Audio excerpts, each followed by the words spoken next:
नमस्कार। सुबह का सूरज आपको ऊर्जा से भर दे। मैं हूं विवेक श्रीवास्तव। अगले 1 घंटे में आपके साथ रहूंगा, ताजी खबरें और उससे जुड़ी अपडेट्स बताता रहूंगा। 2018 में लंदन में भारत का एक प्रोग्राम हुआ था। इसमें प्रधानमंत्री नरेंद्र मोदी ने लगातार काम करने के बावजूद थकान महसूस ना करने के सवाल पर कहा था कि शरीर तो थकता है, लेकिन उसी वक्त अपनों की खबर आती है और वो निकल पड़ते हैं। 6 साल बाद भी प्रधानमंत्री की ऊर्जा उसी तरह की है। प्रधानमंत्री नरेंद्र मोदी 10 दिन का तूफानी दौरा करेंगे, 12 राज्यों में जाएंगे, 30 से ज्यादा रैलियां करेंगे। चुनाव की तारीखों के ऐलान से पहले प्रधानमंत्री के इन दौरों के मायने क्या हैं और क्यों इन्हें बीजेपी के मिशन 400 प्लस के लिए सबसे अहम माना जा रहा है, इस रिपोर्ट में देखिए। एनडीए को 400 पार ले जाना है। बीजेपी को 370 सीटें जितवानी हैं। पिछले कुछ महीनों के दौरान अपनी करीब हर रैली में प्रधानमंत्री मोदी बीजेपी के करोड़ों कार्यकर्ताओं को यही संदेश देते रहे हैं। अब की बार एनडीए सरकार 400 पार। मानते हैं कि प्रधानमंत्री मोदी करिश्माई नेता है। जानते हैं कि विपक्ष के पास पीएम मोदी के कद का कोई दूसरा नेता नहीं। लेकिन क्या सिर्फ इतने से ही 24 के चुनाव की भविष्यवाणी की जा सकती है? आखिर बीजेपी के पास ऐसी क्या रणनीति है जिससे 400 प्लस का कॉन्फिडेंस हाई हो चुका है? जवाब जानना चाहते हैं तो सुनिए। प्रधानमंत्री मोदी देश भर का दौरा करने वाले हैं। 10 दिन के दौरान 12 राज्यों में जाएंगे। इस दौरान 29 से ज्यादा कार्यक्रमों में हिस्सा लेंगे। इस दौरान रैलियां होंगी, रोड शो होंगे। यानी चुनाव के तारीखों के ऐलान से पहले प्रधानमंत्री मोदी देश भर का तूफानी दौरा करने वाले हैं, जिसकी शुरुआत चंद घंटे बाद ही हो रही है। 4 मार्च को प्रधानमंत्री तेलंगाना में होंगे। उसके बाद पीएम मोदी के तूफानी दौरे में तमिलनाडु, ओडिशा, पश्चिम बंगाल, बिहार, जम्मू और कश्मीर, असम, अरुणाचल प्रदेश, उत्तर प्रदेश, गुजरात, राजस्थान और दिल्ली तक शामिल हैं। इनमें कुछ को छोड़कर बाकी वो राज्य हैं जहां चुनाव में बीजेपी कमजोर कड़ी साबित होती रही है। 4 मार्च को प्रधानमंत्री तेलंगाना के आदिलाबाद में होंगे। कई प्रोजेक्ट का उद्घाटन करेंगे, जिसके बाद वे तमिलनाडु का रुख करेंगे। आदिलाबाद और चेन्नई दोनों जगह पीएम मोदी की रैली होगी। एक हफ्ते के दौरान प्रधानमंत्री नरेंद्र मोदी का ये दूसरा तमिलनाडु दौरा होगा। 2 महीने के दौरान प्रधानमंत्री 3 बार तमिलनाडु जा चुके हैं। सवाल ये है कि क्या 24 में साउथ की राजनीति बदलने वाली है? पिछले 1.5 महीने के दौरान प्रधानमंत्री देश के बड़े हिस्से का दौरा कर चुके हैं, लेकिन बीजेपी का फोकस खास तौर से दक्षिण के राज्यों पर है, जिसकी वजह भी है। केरल, तमिलनाडु, तेलंगाना और आंध्र प्रदेश में लोकसभा की कुल 118 सीटें हैं। बीजेपी के पास इनमें से सिर्फ 4 सीटें हैं जो तेलंगाना में मिली थी। 2019 में बीजेपी को दक्षिण भारत से लोकसभा की करीब 30 सीटों पर जीत मिली थी, जिसमें अकेले कर्नाटक की 25 सीटें थीं। बीजेपी इस बार भी ये रिकॉर्ड बरकरार रखना चाहती है, इसीलिए तमिलनाडु पर फोकस कर रही है। यही वजह है कि प्रधानमंत्री लगातार दक्षिण के राज्यों का दौरा कर रहे हैं। पीएम मोदी 27 फरवरी को केरल और तमिलनाडु के दौरे पर गए थे। 1.5 महीने के दौरान पीएम मोदी का तमिलनाडु का ये दूसरा दौरा था। वहीं इस साल पीएम मोदी 3 बार केरल का दौरा कर चुके हैं। केरल में लोकसभा की 20 सीटें हैं, लेकिन सवाल है कि क्या बीजेपी 2024 के चुनाव में दक्षिण के पॉलिटिकल पासवर्ड को डिकोड कर सकती है? इस सवाल का जवाब तो चुनाव बाद ही मिलेगा। लेकिन प्रधानमंत्री मोदी कश्मीर से कन्याकुमारी और कच्छ से कामरूप तक का दौरा कर कोई कसर बाकी नहीं छोड़ना चाहते। यही वजह है कि तमिलनाडु के बाद प्रधानमंत्री ओडिशा जाएंगे। ओडिशा के चांडीखोल में रैली के साथ कई प्रोजेक्ट का उद्घाटन करेंगे। 5 मार्च को ही प्रधानमंत्री कोलकाता पहुंचेंगे। 6 मार्च को कोलकाता में कई प्रोजेक्ट का शिलान्यास और उद्घाटन करेंगे। उसी दिन 12/7 में पीएम मोदी की रैली होगी। 6 मार्च को ही पीएम मोदी की बिहार के बेतिया में भी रैली होनी है। इसके अगले दिन यानी 7 मार्च को प्रधानमंत्री जम्मू कश्मीर में होंगे। श्रीनगर के बख्शी स्टेडियम में प्रधानमंत्री की पब्लिक मीटिंग होगी। इसके साथ ही प्रधानमंत्री का असम और अरुणाचल प्रदेश का दौरा भी है। असम के जोरहाट में प्रधानमंत्री अहोम साम्राज्य के महान सेनापति लाचित बोरफुकन की प्रतिमा का अनावरण करेंगे। इसके अगले दिन यूपी और फिर गुजरात का दौरा करेंगे। बीजेपी की पहली लिस्ट आ चुकी है और पीएम मोदी भी मिशन मोड में आ चुके हैं। लेकिन बीजेपी की 195 उम्मीदवारों की पहली लिस्ट में कई सरप्राइज हैं। खासतौर से दिल्ली में 5 में से 4 नए चेहरों को टिकट दिया गया है, जिसमें सबसे ज्यादा चर्चा जिस नाम की है वो है बांसुरी स्वराज। नई दिल्ली, सुश्री बांसुरी स्वराज। यूं तो बीजेपी की पहली लिस्ट में ज्यादातर सांसदों को फिर से मौका दिया गया है, लेकिन इस नाम ने सबको चौंकाया। नई दिल्ली सीट से मौजूदा सांसद और केंद्रीय राज्य मंत्री मीनाक्षी लेखी का टिकट काटकर बीजेपी ने बांसुरी स्वराज को टिकट दिया, उस सीट से जहां से कभी अटल और आडवाणी सांसद चुने गए थे। टिकट का ऐलान होने के कुछ ही मिनट बाद एबीपी न्यूज से बांसुरी ने अपने मन की बात कही। ये देख लीजिएगा कि रिपोर्ट कार्ड 7-0 को होगा। दिल्ली की जनता 7 की 7 सीटें भारतीय जनता पार्टी की झोली में डालेगी। माँ जहाँ पर भी हैं उनका आशीर्वाद मुझ पर बरस रहा है, शायद मेरी बलाइयाँ भी ले रही हूँ। माँ सुषमा स्वराज जैसी ही भाषा पर पकड़। पहले तो ये उपलब्धि नहीं है, दायित्व है, कर्तव्य है जिसको पूरी कर्तव्य निष्ठा से निभाना है। माँ सुषमा स्वराज जैसा ही आत्मविश्वास।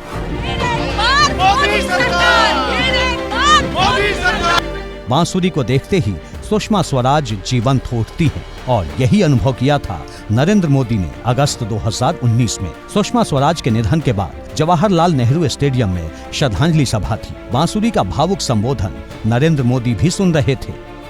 जीवन के भीषण से भीषण संग्राम में भी मेरी माँ संयमित थी, अनुशासित थी, मर्यादित थी। सरकारी पक्ष हो या विपक्ष, संसद की तेज तर्रार तकरार के बाद वो अपने राजनीतिक विरोधियों को मोह कर मित्रों में तब्दील करने वाली मेरी माँ थी। मेरे लिए तो वो प्रेम, समझदारी और सीख का भंडार थी। दुनिया में मेरी सबसे अच्छी दोस्त। और जब नरेंद्र मोदी मंच पर बोलने के लिए आए तब उन्होंने बांसुरी के बारे में एक बड़ी बात कही थी। ऐसा लग रहा था मानो मोदी ने उसी दिन तय कर लिया था कि बीजेपी को ऐसी दमदार नेत्री की जरूरत है। सुनिए नरेंद्र मोदी का करीब 5 साल पुराना वो संबोधन जो बांसुरी के टिकट मिलने के बाद वायरल हो रहा है। सुषमा जी नहीं है, विरासत और अमानत हमें दे के गई है। सुषमा जी की जो ताकत थी उसकी कुछ झलक मैंने बांसुरी में अनुभव की। जिस प्रकार से सुषमा जी गई, उस पल को संभालना बहुत मुश्किल काम मैं मानता हूं, लेकिन अपने पिता को भी संभालना, परिस्थिति को भी संभालना, बांसुरी का जो धैर्य और मैच्योरिटी का मैंने दर्शन किया, सुषमा जी का एक लघु स्वरूप, मैं उस बेटी को बहुत आशीर्वाद देता हूं। बांसुरी की राजनीतिक पारी का आगाज पिछले साल मार्च महीने में हो गया था, जब दिल्ली बीजेपी ने उन्हें विधि प्रकोष्ठ का प्रदेश सह संयोजक बनाया था। लेकिन इस बार बांसुरी पर पार्टी ने भरोसा भी बढ़ाया है और पार्टी में बांसुरी का कद भी बढ़ा है। जगत गुरु रामभद्राचार्य भी बांसुरी के प्रशंसक हैं। बांसुरी को टिकट मिलने से पहले ही रामभद्राचार्य ने सियासत में बांसुरी को कामयाबी का आशीर्वाद दिया था। और मैं आशीर्वाद देता हूं कि बांसुरी भारतीय राजनीति में बांसुरी की भांति ही भारत माता का मन मोहती हुई उच्च शिखर पर पहुंचे। मेरा मंगलमय आशीर्वाद। बेहद कम लोगों को ही ऐसा मौका नसीब होता है जब वो अपने माँ की आखिरी इच्छा पूरी कर पाएं। बांसुरी उन्हीं खुशनसीबों में से एक हैं। बात 2019 की है, जब इंटरनेशनल कोर्ट ऑफ जस्टिस में वरिष्ठ वकील और पूर्व सॉलिसिटर जनरल हरीश साल्वे कुलभूषण जाधव का केस लड़ रहे थे। अपनी मौत से चंद घंटे पहले सुषमा स्वराज ने हरीश साल्वे को फोन कर कहा था कि घर आओ और अपनी 1 रुपए की फीस ले जाओ। 1 रुपए इसलिए क्योंकि कुलभूषण जाधव का केस लड़ने के लिए साल्वे ने सिर्फ 1 रुपए की फीस ली थी। सुषमा स्वराज के निधन के बाद बांसुरी हरीश साल्वे से मिली और उन्हें वो 1 रुपया दिया जिसका वादा मां ने किया था। भारतीय जनता पार्टी ने अपने लिए 370 और एनडीए के लिए 400 प्लस लोकसभा सीट जीतने का लक्ष्य रखा है। यही वजह है कि तमाम मुलाकातों और बैठकों में हुए मंथन के बाद पहली लिस्ट जारी की गई। दिल्ली में 5 उम्मीदवारों में से 4 नए चौंकाने वाले नाम हैं। सवाल यह है कि दिग्गजों के बजाय नए चेहरों पर दांव लगाने के पीछे वजह क्या है? जवाब इस रिपोर्ट में है।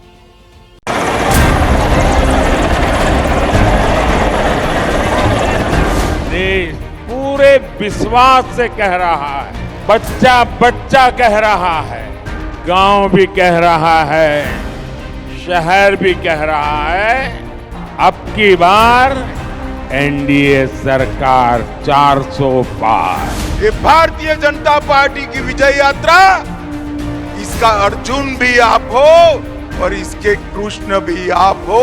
आप ही को ये विजय यात्रा को आगे बढ़ाना है।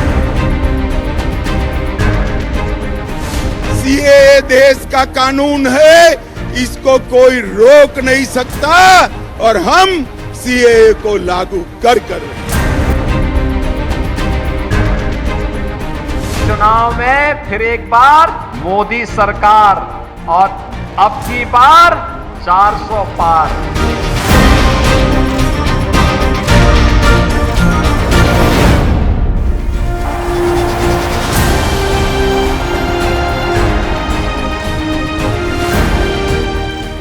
नारों का, जयकारों का ऐसा ही शोर होगा, हर ओर होगा।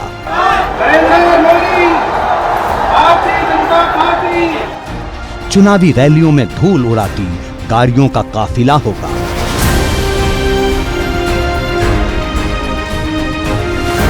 तो आकाश की बुलंदियों पर नेताजी के उड़ते हेलीकॉप्टर होंगे।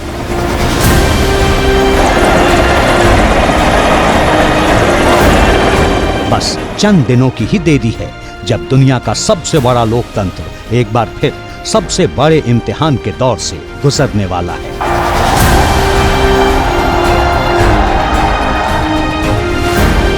अब इंद्रप्रस्थ की गद्दी की बारी है, लेकिन 400 प्लस की ख्वाहिश वाली बीजेपी की कैसी तैयारी है? बीजेपी के उम्मीदवारों की पहली लिस्ट जारी हो चुकी है। क्या तीसरी बार जीत यानी हैट्रिक का फॉर्मूला मिल गया है? यूपी से बंगाल और तमिलनाडु से तेलंगाना तक क्या बीजेपी ने सभी समीकरण साध लिए हैं? दिल्ली में टिकट क्यों कटे? यूपी में तजुर्बेकार नेताओं पर क्यों दांव आजमाया गया है? बंगाल में दीदी के सियासी दुर्ग में कैसे सेंध लगेगी और बिहार में इंडिया गठबंधन से कैसे होगा मुकाबला? पहली लिस्ट में बीजेपी ने कितना चौंकाया, क्या बताया, क्या मोदी का सरप्राइज अभी बाकी है? आज इन्हीं सवालों का जवाब टटोलेंगे। हर सीट पर बीजेपी का चुनावी पॉलिटिकल पासवर्ड डिकोड करेंगे। लेकिन पहले जान लीजिए, बीजेपी की पहली लिस्ट में 18 राज्यों के 195 उम्मीदवारों के नाम हैं।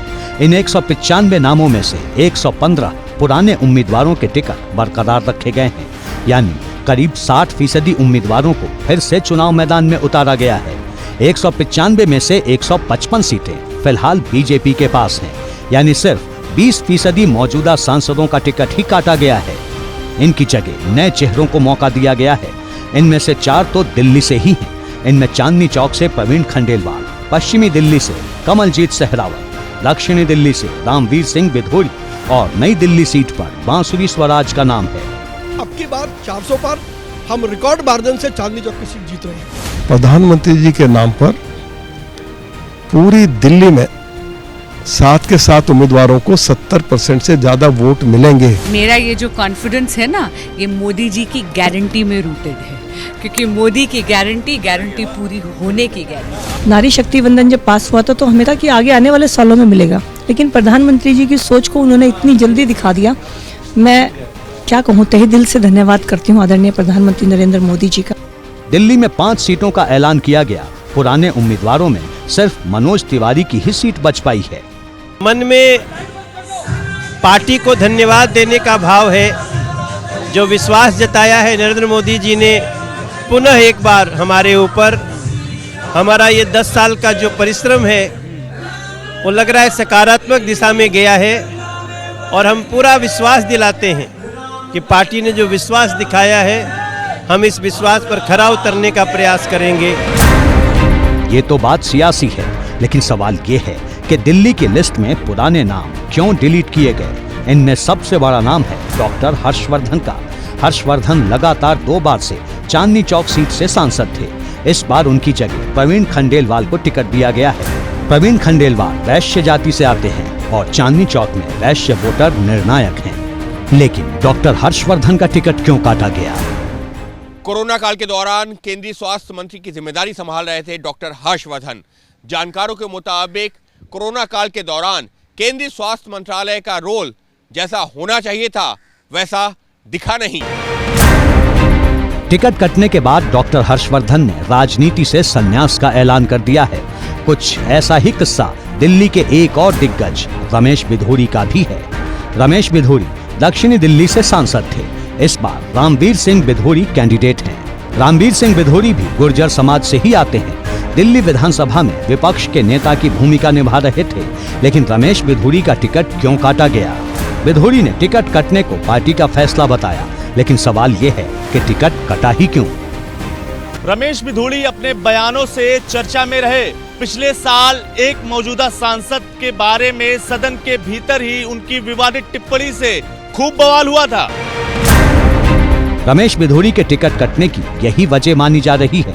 ठीक इसी तरह पश्चिमी दिल्ली से प्रवेश वर्मा को भी इस बार टिकट नहीं मिला। प्रवेश वर्मा की जगह कमलजीत सहरावत को उम्मीदवार बनाया गया। कमलजीत सहरावत 2 दशक से पॉलिटिक्स में है। दक्षिणी दिल्ली नगर निगम की मेयर रही हैं। एमसीडी में बीजेपी की सबसे अनुभवी पार्षदों में से एक हैं। पश्चिमी दिल्ली सीट पर पंजाबी और जाट वोटर्स का दबदबा है। कमलजीत सहरावत जाट समाज से ही आती हैं। वो पल शायद जिसका मैंने सपना भी नहीं लिया था। एक बहुत साधारण परिवार से मैं आती हूँ और क्योंकि ऐसा मेरा बहुत बड़ा पॉलिटिकल बैकग्राउंड नहीं है, एक कार्यकर्ता हूँ, लेकिन जिस तरह से पार्टी ने मुझे मौका दिया तो उसके लिए मेरे पास शब्द नहीं है। नारी शक्ति वंदन जब पास हुआ था तो हमें था कि आगे आने वाले सालों में मिलेगा, लेकिन प्रधानमंत्री जी की सोच को उन्होंने इतनी जल्दी दिखा दिया। मैं क्या कहूँ, तहे दिल से धन्यवाद करती हूँ आदरणीय प्रधानमंत्री नरेंद्र मोदी जी का। बीजेपी ने दिल्ली के लिए जो 5 उम्मीदवार घोषित किए हैं, उनमें एक ब्राह्मण, एक जाट, एक वैश्य, एक गुर्जर समुदाय और एक पूर्वांचल से है, जिससे साफ है कि नए चेहरों को मौका देने के साथ ही जातीय समीकरण को भी साधने की पूरी कोशिश की गई है। लेकिन सवाल ये है कि दिल्ली में बीजेपी ने नए चेहरों पर दांव क्यों लगाया?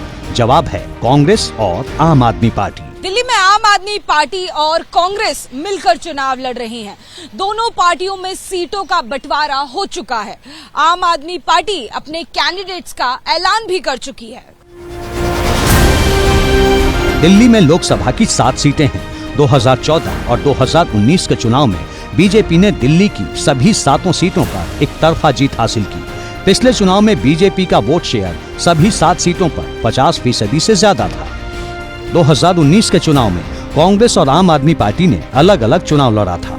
बीजेपी को करीब 57% वोट मिले थे, कांग्रेस को 22.5% और आम आदमी पार्टी को 18% के करीब वोट मिले थे। कांग्रेस और आम आदमी पार्टी को मिले वोटों को मिला भी दें तो ये करीब 41% होते हैं। अब अगर 2024 के लोकसभा चुनाव में यही वोटिंग पैटर्न रहा तो आम आदमी पार्टी और कांग्रेस के साथ आने के बावजूद बीजेपी की सेहत पर कोई खास असर पड़ता नहीं दिखता। लेकिन 400+ का टारगेट लेकर चुनाव मैदान में उतरी बीजेपी इस बार कोई चांस लेना नहीं चाहती।